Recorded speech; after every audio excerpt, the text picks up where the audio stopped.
Hello there, welcome to my channel, Maze's Life, where I'm terrible at managing money, but trying to get better. So with today's video, I wanted to wrap up my January 2026 budget. It's January 29th, and I just got paid today for my February paycheck. So we're going to go ahead and get started, but if you like this type of content, please stick around, please like and subscribe, but let's go ahead and get in. So here at the top, which you do not see yet, but now you can see, I have my income. I get paid once a month for the most part, as you can see that here.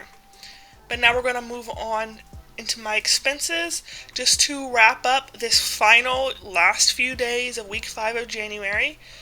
So for work and for parking, I forgot that I had a doctor's appointment on Wednesday, so I would not have to purchase a bus ticket. I just have to pay for parking. So for my parking and work category, I did not spend the $10 I had budgeted. I only spent $3.35 for parking. And so I'm going to go ahead and just update this to $25 right there. And as you can see, when I update my budget, it affects the difference because of my actual. And I just like to do that because it keeps everything just nice and clean. Alright, then for household, I had budgeted $95, and I did keep it at $95. I put $25 directly into laundry, and then I put $70 that I'm keeping in savings right next to my checking account for a household cleaner that I plan to get in the month of February, or with my February paycheck. I had here listed other things that I needed to buy, such as a new toothbrush, toilet paper, toothpaste, dishwasher tabs, but I am low on gas. I think I only have 38 miles left to so I did not want to make a shopping trip. So instead of only spending what I needed for laundry, which was only about $15, I just loaded up my laundry card, because I do have to pay for laundry where I live, and I put the rest, or the amount that I probably will need for next month, I won't need, because I just uploaded the $25 onto my laundry card, and so then in my next month paycheck, I'll be able to purchase the toothbrush, toilet paper, toothpaste, dishwasher tabs without going too over budget. Or out of budget at all. Alright, then moving here to my applied to debt section. I'm going to hit that in a second, but we're going to move on to my savings. So with my savings, I had opened a SoFi high yield savings account, and I still wasn't seeing the high yield savings account on my SoFi profile. So I finally called and I asked about my high yield savings account.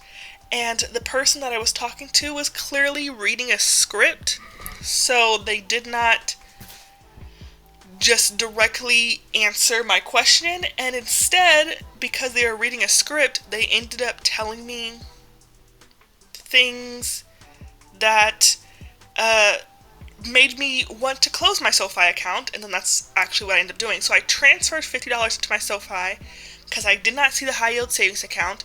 I finally called them up, and I said, hey, SoFi, they're having this promotion. It's 4% as well as $300.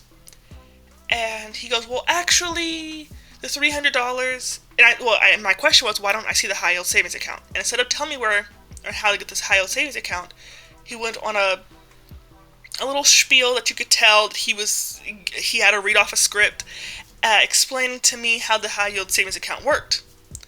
Well, then in his explanation, he told me that I would not be eligible for $300 because I would have to have a direct deposit of $5,000 into my high yield savings account.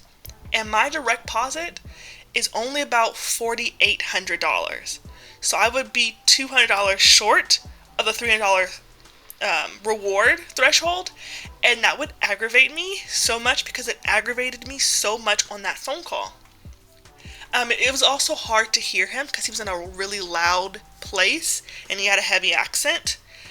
And So I was already angry because he also just would not answer my question on where's my high yield savings account? Why doesn't it show? And so he was explaining to me how you would qualify for the 4%. Well, I do not want. That was my next question. My first question was, in order to even see the 4%, I need to first have the high yield savings account. And he goes, well, this is how you qualify for the 4%. And I was like, well, at the very least, if I don't have the 4%, I'll still have the 3.3%. But I need the high yield savings account to see that. And he couldn't just tell me just straight up. He had to read a script. And so he ended up saying, well, you need to have a direct deposit into your account within 60 days. I'm like, yes, I can do that. He's like, okay, or you can deposit in $5,000 right now. It's like, I don't have $5,000 right now. I have, $2,000 at most. And he just really put me off for SoFi. And so then I ended up just immediately transferring the $50 that I put in back out, which there was a processing fee. For me to input $50 into my account, there was a 1.6% processing fee. And it said it would be waived because I was a new account. But I'm like, wait, I have to pay money to pay myself? So I ended up putting the $50 in where I keep my current $1,500 which is my emergency fund, which is just in a Chase savings checkings account, which is like 0.001 interest rate. But it does not aggravate me. It does not frustrate me. I know exactly where it is. I don't have to ask any questions. I know exactly what I'm not getting, and I don't have to play games for either 25 days or 60 days hoping that I get something that I'm not going to get. It's right there. If I really want to know, I can go into a branch office and ask a question. So yeah, that really aggravated me. So I immediately closed my SoFi account. Maybe I'll try again later, especially once I hit $5,000. But now I don't think I'll qualify for any more promotions because I already created an account once. So that's my spiel about my savings. I did save $50, but it's not in a high yield savings account. Then for my health, so I had originally budgeted $3.83 because I had to pay $15 for my copay for my doctor's appointment, which I had on Wednesday. And then I also needed to go to Walmart to make a return. And I did not get to go to Walmart because I did not have enough gas to go to Walmart. So you see the $15 here, which means that I am over budget, but I will still make that return. It just won't be reflected until my February paycheck because of not being able to go to the grocery store. Alright, so now I'm going to go ahead and update for my debt. So for my debt, it should be that I apply to debt so you can see how off it is, and I don't know exactly how to fix it or where I went wrong. But according to my budget, I should be sending $198.54 to debt because that's what's left over in my account at the end of the month.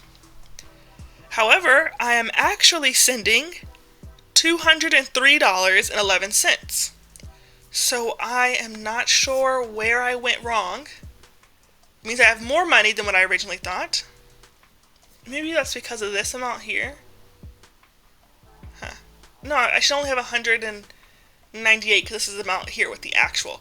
Okay, so I should only be sending $198.54 to debt, but I'm actually sending $203.11 towards debt.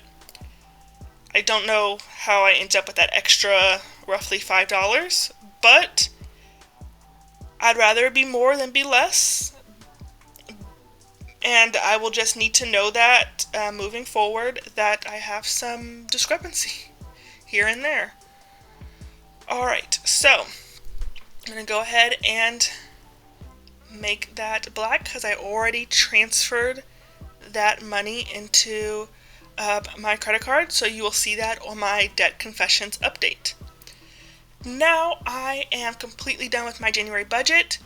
This is all exactly how it happened. Closing it out because I already got paid for February. So then what I do is I like to go over to my 2026 spending plan, and these amounts here in red are what I had originally budgeted, but I like to add in, once the month is done, my actual spending. So this is for my income, and let's see, here's my income. So you can see here, this is what I actually made versus what I had originally budgeted. And then I'm going to add in what I spent for subscriptions. So what I actually spent. And then I can go ahead and just drag this down. Alright, so then I can go ahead and make this black because this is, set in stone. This is what's already been done. Can't take it back. It's already been spent. So, if I were to scroll this over, you can see now this is no longer showing $100 and $100 across the board. Sorry, not $100, 100%. Because there were some areas where I did expend or not spend exactly what I had budgeted. And then there's some areas where I spent less, or in this case, in this area, I spent more than what I had budgeted. So, yes, that is my breakdown. Oh, maybe it'd help if you can see this. Maybe if I can freeze that cell. How do you freeze cell on Google Sheets? I am used to Microsoft Excel. Which one's freeze?